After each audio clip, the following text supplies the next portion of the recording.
Mari kita satu hati dalam doa. Bapa yang baik, terima kasih buat kasih setia, buat kebaikan Tuhan dalam kehidupan kami. Kami ucap syukur kalau pagi hari ini Tuhan kami boleh menghadap hadirat-Mu, datang kepadamu Tuhan, dan menyiapkan hati kami untuk mendengarkan firman-Mu. Roh Kudus, terangi hati dan pikiran kami hingga kami boleh menangkap apa menjadi isi hati-Mu, merenungkan, dan bahkan Tuhan melakukannya dalam kehidupan kami. Terima kasih Tuhan Yesus. Hari ini kami mau katakan, pagi ini kami mau katakan bahwa kami siap untuk mendengarkan firman-Mu. Dalam nama Yesus, haleluya, amin. Shalom Bapak Ibu, Saudaraku, rekan-rekan terkasih, jemaat Home GC dimanapun berada. Hari ini kita akan belajar kebenaran firman Tuhan dengan tema terhilang dan ditemukan. Bapak Ibu Saudaraku, jika minggu lalu kita sudah belajar mengenai kita hancur dan tidak sempurna, hari ini kita mau belajar lebih dalam lagi, lebih jauh lagi, ya. Tema terhilang dan ditemukan adalah sebuah konsep bahwa kita itu dicari oleh Allah.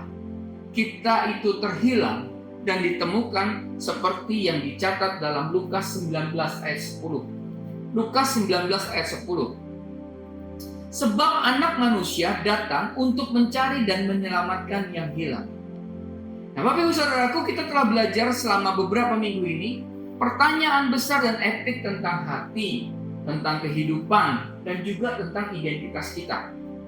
Ya, universal dalam lingkup, dan bukan saja itu, semuanya itu benar-benar ya berlaku bagi semua orang, tapi juga mendasar, ya. Nah, tidak ada yang kebetulan di sini, Bapak Ibu Saudaraku. Kebenaran-kebenaran seperti mengapa identitas kita itu penting, ya, di dalam segalanya, atau mengapa hanya Sang Pencipta yang berwenang untuk mendefinisikan ciptaannya, atau ada satu kebenaran bagaimana kita dibuat persis seperti apa adanya kita. Ya, tentu saja realitas yang paling serius dari semuanya adalah bukti, ya, berdiamnya dosa, ya, ada di dalam setiap hati manusia. Itu yang harus kita sadari, kita pahami, dan realitasi seperti itu. Hanya berbeda, ya, dosa itu dalam rincian dan tingkatan, tetapi tetap memiliki konsekuensi setiap hari dan juga konsekuensi yang kekal. Nah, kalau kita bicara konsekuensi yang kekal, itu adalah jalan buntu dari semua jalan buntu, Bapak Ibu Saudara. Bapak Ibu Saudaraku, Tuhan tidak takut dengan dosa kita, ya. Hidupnya lebih kuat daripada kematian kita. Kasih Tuhan lebih besar dari ketiadaan kasih kita. Kasih karunia-Nya lebih besar daripada hutang rohani kita. Tuhan tahu bagaimana melangkah masuk dan menyediakan jalan-jalan yang sempurna, ya, satu-satunya jalan yang kita butuhkan jika kita mau merendahkan diri, mempercayainya, dan juga menerimanya. Amin. Pertanyaannya, Bapak Ibu Saudaraku, adalah apakah kita sudah yakin di mana hubungan kita dengan Allah? Ada satu bukti yang ditemukan yang paling disukai, epic, dan mengubah hidup di dalam Alkitab, ya. Ini merangkum begitu banyak kedalaman dari ke-60 kitab dalam satu kalimat pendek, ya, dan mengingatkan kita tentang apa yang telah Tuhan lakukan sehubungan dengan kondisi rohani kita yang rekat.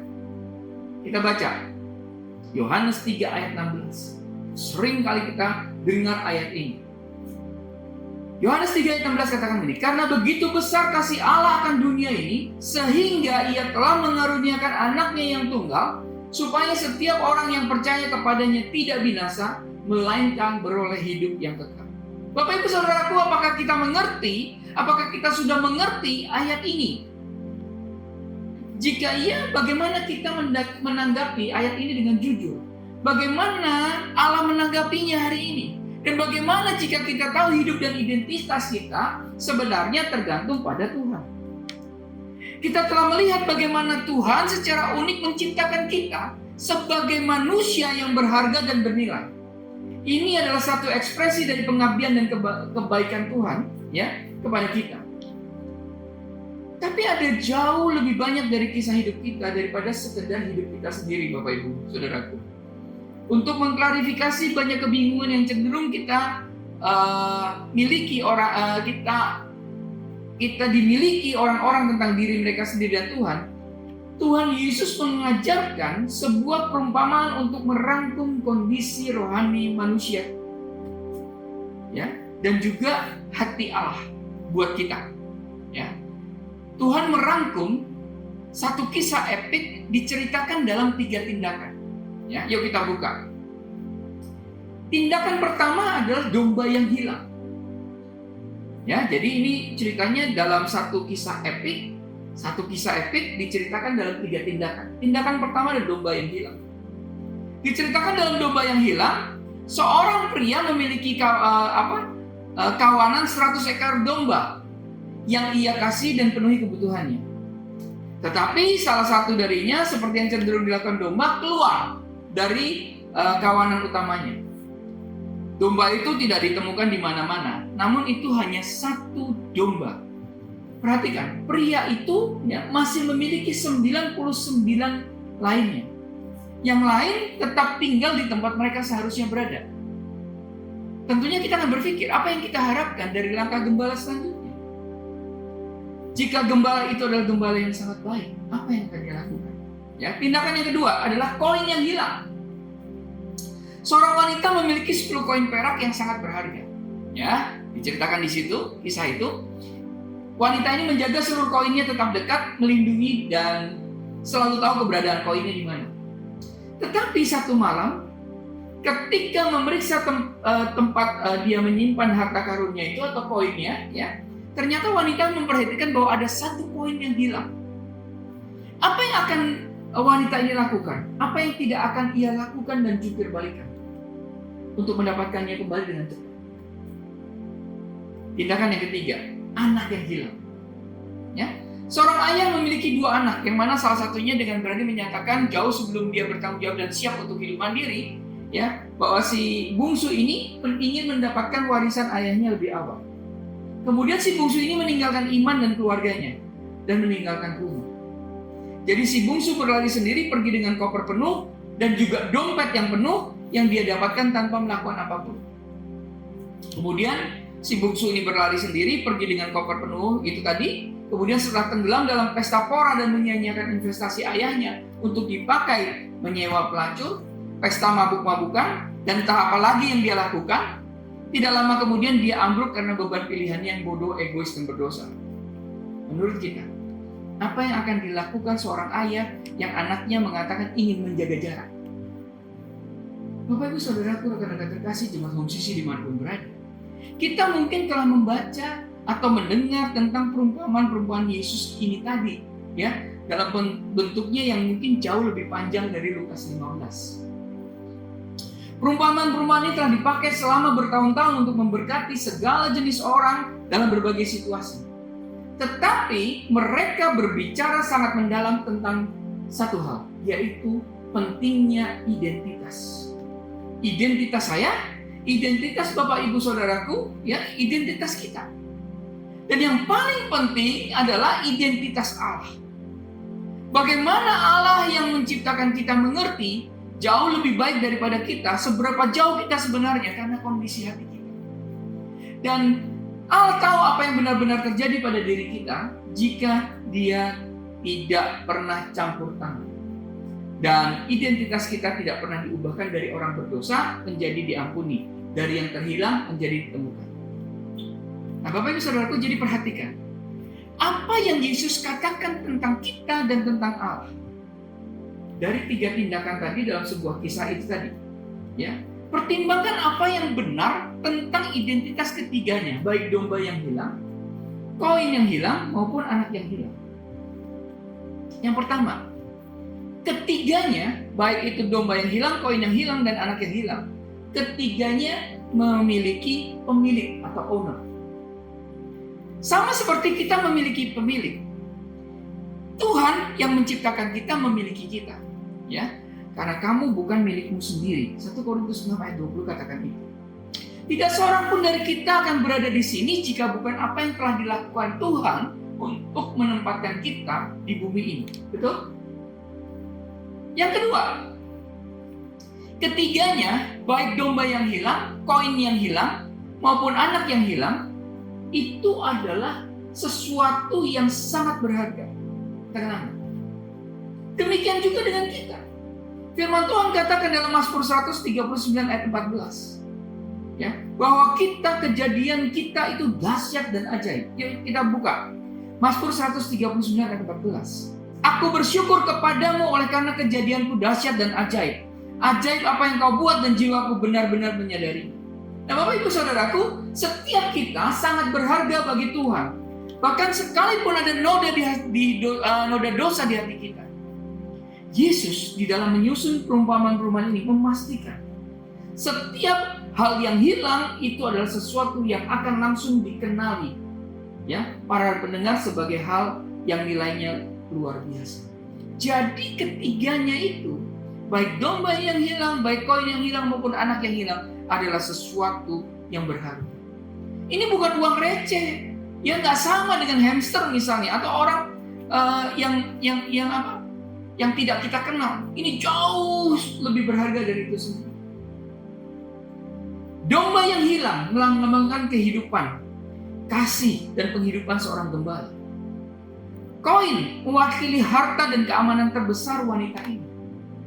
Anak, apa yang lebih berharga bagi orang tua daripada hubungan mereka dengan kesejahteraan anak mereka sendiri? Ayo kita pikirkan. Dan kita juga, keseluruhan diri kita, Bapak Ibu Saudaraku, ini adalah sangat berharga. Amin. Kita ini sangat berharga bagi Tuhan. Setiap orang sangat berharga. Bukan karena apa yang telah kita lakukan untuk mendapatkannya atau layak mendapatkannya, Bapak Ibu Saudaraku, tetapi karena apa yang Tuhan telah lakukan di dalam kita dan untuk kita. Katakan amin. Terlepas dari nilai seseorang atau binatang yang berharga atau kepemilikan duniawi, Bapak Ibu Saudaraku, semuanya itu bisa hilang. Nah, perhatikan hidup kita. Ketika kita lewat ketidakkudusan kita, maka telah menjadi terhilang di mata Allah. Tidak peduli seberapa dikasih, tidak peduli betapa uniknya dan diciptakan dengan tujuan, kita seperti domba yang hilang, koin yang hilang, dan anak yang hilang. Berharga, tetapi tidak pada tempatnya. Terhilang itu sebenarnya apa? Terhilang itu kita sebenarnya digambarkan mati dalam pelanggaran dan dosa kita. Efesus 2 ayat 1 katakan, kamu dahulu sudah mati karena pelanggaran dan dosa-dosa. Seperti orang yang berjalan dalam kegelapan kita, dibutakan terhadap kebenaran kondisi kita. 2 Korintus 4 ayat 4 katakan ini, yaitu orang-orang yang tidak percaya yang pikirannya telah dibutakan oleh istilah zaman ini, sehingga mereka tidak melihat cahaya Injil tentang kemuliaan Kristus yang adalah gambaran Allah. Ini artinya apa? Seperti seorang penjahat yang terbukti bersalah di hadapan hakim, kita dihukum melalui ketidakpercayaan kita kepada Kristus.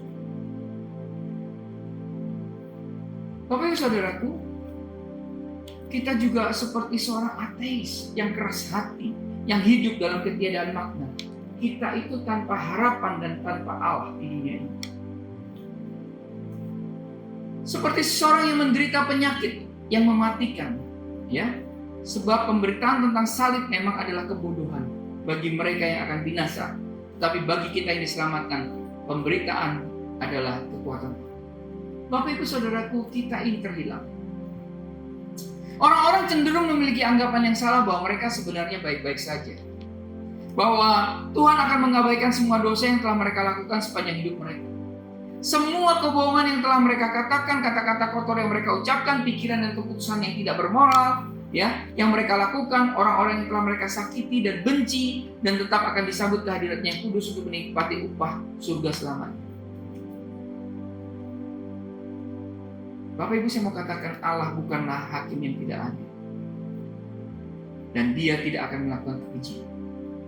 Meskipun Dia menciptakan kita dengan nilai, tapi dosa-dosa kita mendiskualifikasi kita dari diterima di hadirat kudus-Nya. Dan kita harus dengan jujur menyetujui ini. Kekudusan membutuhkan yang namanya kemurnian dan pemisahan dari dosa. Lihat, ya, berapa banyak penyakit yang kita inginkan dalam tubuh kita. Berapa banyak racun yang kita inginkan di dalam teh kita. Berapa banyak ular gerik yang ingin kita tempatkan di tempat tidur kita. Berapa banyak penjahat yang kita inginkan masuk ke rumah kita? Ada Bapak Ibu Saudara keinginan itu? Tentunya enggak. Betul? Demikian juga Tuhan tidak membiarkan dosa masuk ke surga. Katakan amin. Namun masing-masing kita berdosa. Koin tidak tahu dirinya hilang. Di sanalah sebagian kita berada. Domba mengembara dan akhirnya terhilang. Sama seperti yang telah kita lakukan juga. Kita sekalian sesat seperti domba. Masing-masing mengambil jalannya sendiri. Beberapa dosa direncanakan dan disengaja. Ada juga yang acak dan impulsif. Anak yang suka melawan itu lari ke dalam dosa. Si bungsu itu. Kita juga sudah melakukannya seperti itu Bapak Ibu Saudara. Kita telah mengejarnya. Kita telah menginginkannya. Kita telah mencarinya dan mempercayai bahwa itulah yang paling kita inginkan dari kehidupan kita. Sama seperti anak bungsu ini. Ya. Kita telah mencari dan mempercayai bahwa itulah yang paling kita inginkan dari kehidupan. Lebih dari kita menginginkan kasih, perlindungan, penyediaan, dan keintiman dari Tuhan yang menciptakan kita. Bukankah sama seperti anak bungsu itu? Dia percaya, dia akan cari, dia berpesta pora, dia menyewa pelacur, dia foya-foya. Tapi Bapa di surga sudah menyediakan perlindungan, penyediaan, keintiman dengan Dia. Itulah Tuhan yang menciptakan kita. Dan semakin lama sesuatu hilang, seperti yang kita semua tahu dari pengalaman. Kalau makin lama kita nggak nemu-nemu itu yang hilang, semakin kecil kemungkinan itu akan ditemukan. Hasilnya, kita menyia-nyiakan kehidupan berharga kita yang telah diberikan oleh Tuhan, yang memberi kita kehidupan. Inilah sebenarnya Bapak Ibu Saudara yang dimaksud dengan kata terpilih, yaitu sia-sia. Yang ketiga hal yang hilang itu menjadi sia-sia. Domba yang hilang tidak bisa memberikan bulu untuk kehangatan gembala atau bisnis. Tidak ada daging untuk memberi makan keluarganya atau untuk dijual di pasar. Koin yang hilang, yang tidak bisa digunakan untuk tabungan seumur hidup, tidak bisa digunakan untuk investasi, tidak bisa digunakan untuk membantu orang lain, dan untuk melakukan pembelian apapun. Dan anak yang hilang, ketika dia pergi, membawa pergi sukacita hati ayahnya, membawa pergi kehormatan nama keluarganya, harapan generasi masa depan, potensi yang dimungkinkan ayahnya dalam hidupnya, belum lagi kehilangan kepuasannya sendiri, hubungan dan juga ketenangan. Itu sudah hilang. Semuanya hilang. Semuanya sia-sia. Semuanya lenyap. Alkitab memberitahu kita untuk menganggap diri kita terhilang. Tapi bagaimana dengan kebenaran ini Bapak Ibu Saudara? Bagaimana kita bisa memandangi tangan-tangan menakjubkan yang Allah buat untuk kita? Bagaimana kita bisa melihat ke dalam cermin, mengabaikan nilai dari orang unik yang tidak ternilai, yaitu diri kita sendiri, yang memandang kembali kepada hidup kita, mengetahui bahwa kita memiliki yang namanya imago Dei, bahwa kita diciptakan menurut gambarnya Tuhan, serupa dengan gambarnya, mengetahui bahwa kita memiliki sifat yang berbeda, yang membuat kita mampu mengenal Tuhan secara intim, yang membuat kita mampu berjalan dengan Tuhan dalam hubungan, menghormati Tuhan dengan rasa syukur, mengetahui kebutuhan kita sendiri akan pengampunan dan damai sejahteranya, serta harapan dan kasih. Bagaimana kita bisa mengenali semua itu dan memilih untuk tetap terhilang, untuk tidak berseru agar diselamatkan? Bapak Ibu Saudaraku, kita melakukannya karena kait dosa kita dan perlawanan dari kesombongan kita yang berakar mendalam. Kita melakukannya karena kita berpikir bahwa entah bagaimana kita perlu mengatur kehidupan kita terlebih dahulu. Padahal bahwa kita harus membersihkan diri kita sebelum kita dapat memperoleh hak untuk diampuni oleh Dia yang terhadapnya kita berdosa. Dia yang berkatnya telah kita sia-siakan dan boroskan dalam banyak cara. Kita melakukannya karena kita tidak mengerti hati Allah bagi yang terhilang. Bapak Ibu Saudara, kisah tentang domba yang hilang, koin yang hilang, dan anak yang hilang. Ketiga pemilik dari ketiga properti yang hilang itu, perhatikan ini. Ketiga pemiliknya sangat menginginkan kembali apa yang telah hilang dari mereka dan mengejarnya. Sama seperti Bapa di surga, sama seperti Tuhan.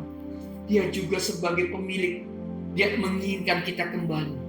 Tuhan mengejar kita dengan penuh semangat. Ini pesan luar biasa yang harus kita pelajari dari 3 perumpamaan ini. Yang amin. Bapak Ibu Saudaraku, kita ini dicari dan Tuhan temukan. Tuhan mencari dan Tuhan menemukan. Firman Tuhan katakan gini, dan aku berkata kepadamu, kata Yesus, ada sukacita di surga karena satu orang berdosa yang bertobat. Akan ada satu sukacita pada malaikat-malaikat Allah, ya, setiap kali yang terhilang ditemukan.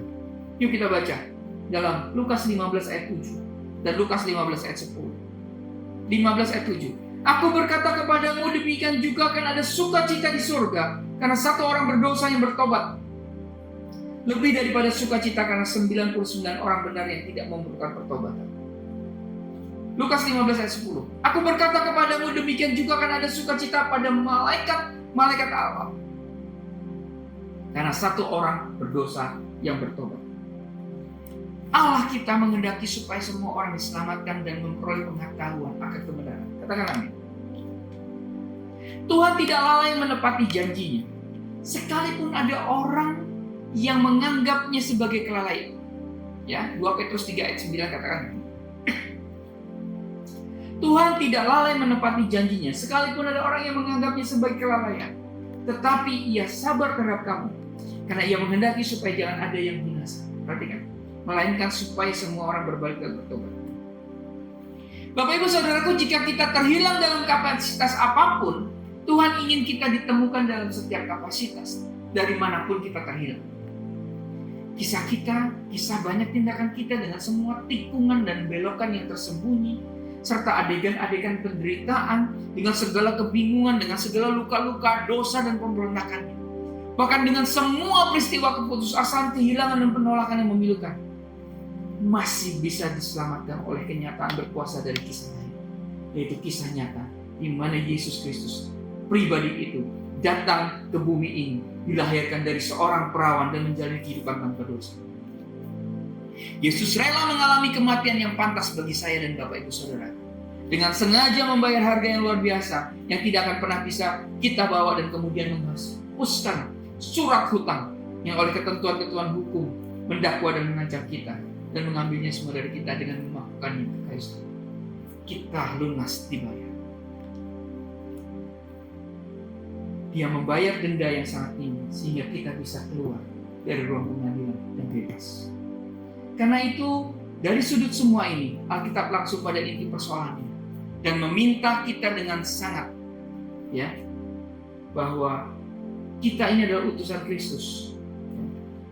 Jadi kami, ya, dalam 2 Korintus 5 ayat 20-21 katakan begini. Jadi kami ini adalah utusan-utusan Kristus. Akan-akan Allah menasihati kamu dengan perantaraan kami. Dalam nama Kristus kami minta kepadamu, berilah dirimu didamaikan dengan Allah. Dia atau Yesus yang tidak mengenal dosa telah dibuatnya menjadi dosa karena kita, supaya dalam Dia kita dibenarkan oleh Allah. Bapak Ibu Saudaraku, jemaat musisi dimanapun berada, kisah yang diceritakan Yesus tentang domba, tentang koin dan anak yang hilang, itu adalah kisah kita. Amin. Tetapi ini juga kisahnya Tuhan. Selain ini kisah kita, ini juga kisahnya. Yesus adalah nama Gembala Agung yang datang mengejar kita, domba yang hilang, untuk menyelamatkan kita dari kebinasaan setelah kita lari dari itu. Tuhan adalah pemilik dari investasi berharga dalam hidup kita.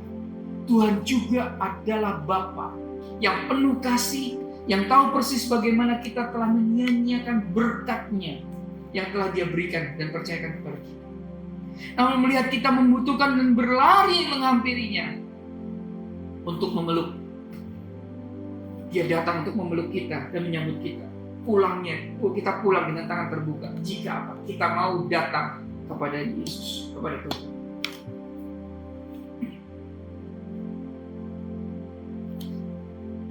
Bapak Ibu Saudaraku, Allah tidak mengizinkan dosa masuk ke hadirat-Nya. Tapi Dia tahu Yesus anaknya mati dan bangkit kembali untuk membayar setiap dosa kita, sehingga kita dapat sepenuhnya diampuni dan disucikan. Ya, ini terjadi ketika kita merendahkan diri dan datang dengan menantikan penggenapan pengharapan kita yang penuh bahagia dan penyertaan kemuliaan Allah yang Maha Besar dan Juru Selamat kita Yesus Kristus, yang telah menyerahkan dirinya bagi kita untuk membebaskan kita dari segala kejahatan dan menguduskan bagi dirinya suatu umat kepunyaannya sendiri yang rajin berbuat baik. Dari kematian kepada kehidupan, itulah yang namanya dari terhilang menjadi ditemukan, Bapak Saudara. Dari kutu menjadi diampuni, ya. Dari kita berdosa menjadi diampuni, dari tidak berharga menjadi tidak ternilai. Ini adalah kabar baik yang pernah ada. Jadi hari ini sebelum kita lebih jauh lagi membahas lebih dalam tentang identitas dan warisan yang melimpah yang Tuhan inginkan untuk kita, pertama-tama kita harus jujur tentang di mana kita berada saat ini bersama Tuhan. Bagaimana hubungan kita? Bagaimana posisi kita? Pilihlah pergantian jalur dan pengubahan identitas yang ada di depan kita, Bapak Ibu Saudara. Kita mungkin telah melakukan pemeriksaan hati dan menyadari bahwa kita sebenarnya berada di tempat yang baik. Puji Tuhan. Bahwa kita telah menyerahkan hidup kita kepada Yesus dan Dia telah mengubah kita dan memimpin kita. Bahwa kita mengikuti Dia dan menikmati Dia setiap hari. Puji Tuhan. Tapi mungkin kita menyadari ternyata bahwa kita hari ini telah lari dari pemilik kita sepanjang hidup kita. Kita tidak pernah membuka mata kita cukup lebar untuk melihat bahwa kita hanya membuat diri kita semakin tersesat.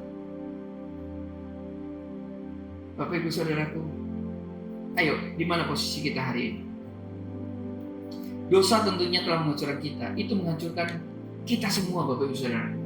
Dan kita mungkin berkubang di dalamnya sekarang. Tapi Yesus, anak Allah yang sempurna, memberikan tubuhnya sendiri, ya, untuk dihancurkan sepenuhnya sehingga kita dapat mengalami pengampunan total dan kesembuhan rohani serta kebebasan yang kita butuhkan sehingga kita dapat mengalami sukacita saat ditemukan di dalamnya. Bapak Ibu Saudaraku, kita tidak perlu mati di kayu salib untuk bayar dosa kita sendiri.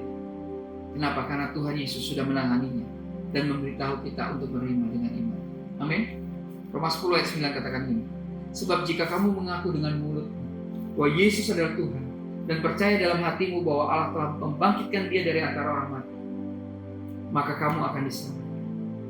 Bapak Ibu Saudaraku, rekan-rekan terkasih, jemaat Room Sisi dimanapun berada, jika hari ini kita belum pernah menerima Yesus dengan cara ini, dengan bertobat dari dosa kita, mengakuinya, benar-benar ingin berpaling dari dosa, dan dengan percaya kepada Kristus dan kematiannya bagi kita, yang diterima Bapa sebagai pembayaran penuh atas hutang kita padanya, maka izinkan saya, biarkan kita hari ini menjadi hari keselamatan kita.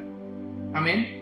Biarkan ini menjadi momen dalam hidup kita di mana kita memberitahu Tuhan bahwa kita terhilang dan sekarang kita siap untuk ditemukan. Amin. Mari kita berdoa. Ya Tuhan, kami tahu bahwa kami telah melakukan kesalahan dan berdosa terhadap-Mu, dan kami membutuhkan pengampunan. Kami memanggil-Mu sekarang untuk menolong kami dan menyelamatkan kami. Dengan rendah hati kami berlutut di hadapan-Mu, percaya bahwa Engkau peduli pada kami, dan Engkau membuktikannya dengan mengirim Yesus anak-Mu. Bapa, kami percaya Yesus mati untuk kami di kayu salib, dan kami mengakui Dia sebagai Tuhan dan berkuasa atas hidup kami. Kami menyerahkan hidup kami di hadapan-Mu dan meminta-Mu untuk mengambil kendali dalam hidup kami. Bersihkan kami, ubah kami, penuhi kami. Tolonglah kami Tuhan menjadi pribadi yang sesuai dengan yang Kau ciptakan. Pakailah hidup kami untuk kemuliaan-Mu, dan tolonglah kami untuk tidak pernah malu tentang-Mu. Kami berdoa dalam nama Yesus Kristus. Haleluya. Amin. Karena itu saudara-saudaraku, umat Kristus yang dikasihi Tuhan, angkatlah kedua tanganmu dan terimalah berkat. Mari aminkan setiap perkataan berkat yang kita percaya bahwa kita menerimanya. Tuhan memberkati engkau dan melindungi engkau. Tuhan menyertai engkau dengan wajah-Nya dan memberi engkau kasih karunia. Tuhan menghadapkan wajah-Nya kepadamu dan memberi engkau damai sejahtera. Kiranya kasih dan penyertaan Bapa di surga dan damai sejahtera dari Tuhan Yesus Kristus serta penghiburan dari Roh Kudus terus menyertai kita sampai Maranatha Tuhan Yesus datang kembali. Kita yang percaya dan menerima berkat Tuhan. Mari kita sama-sama katakan amin. Selamat hari Minggu, selamat berkumpul bersama dengan keluarga. Terus cintai Tuhan, berhenti menghakimi, dan selalu jadi berkat. Tuhan Yesus memberkati.